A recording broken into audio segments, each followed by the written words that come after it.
নিবনুৱা সন্থাৰ উপসভাপতি তাকো ভাৰপ্ৰাপ্ত ঘৰত যদি ভাইটি ভণ্টি আছে তেনেহ'লে জইন কৰাই দিব আমি লাইনত লগাই দিম কিমান বেকাৰক লাইনত লগাই দিলো অৰি নিশ ভাউ মানে নিবনুৱা সন্থাৰ ভাৰপ্ৰাপ্ত উপসভাপতি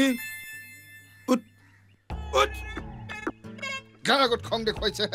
কাকুতি কলিতো ঘৰৰ পৰা এদিনতে আৰু বাপেকক ক'লেতো এতিয়াই হয়নে তোৰ সেই বাপেকৰ পুতেক কাকতি ময়েই কি ঘৰৰ মালিক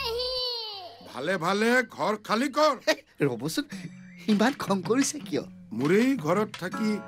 মোকেই দাদাগিৰি অৰি সভাগিৰি মানে এই কি ভাৰপ্ৰাপ্ত উপসভাপতি খবৰ কৰি আছো মই হাতে লোটে পোৱা নাছিলো ঘৰ ভাড়া কিমান দিন দিয়া নাই দিন মানে আপোনাৰ দেউতাৰ লগত লেনদেনটো হৈয়ে আছে লেনদেনটো হৈ আছে চিনি পোৱা নাই চুলি পকি যাব হেৰি অলপমান মৰমীয়াল হৈ কওকচোন মানে মই আপোনাক চিনি নাপাইহে লেবেলটো দি চাইছিলো আৰু এতিয়া লেবেলটো উৰি গ'ল ফুচ হৈ গ'ল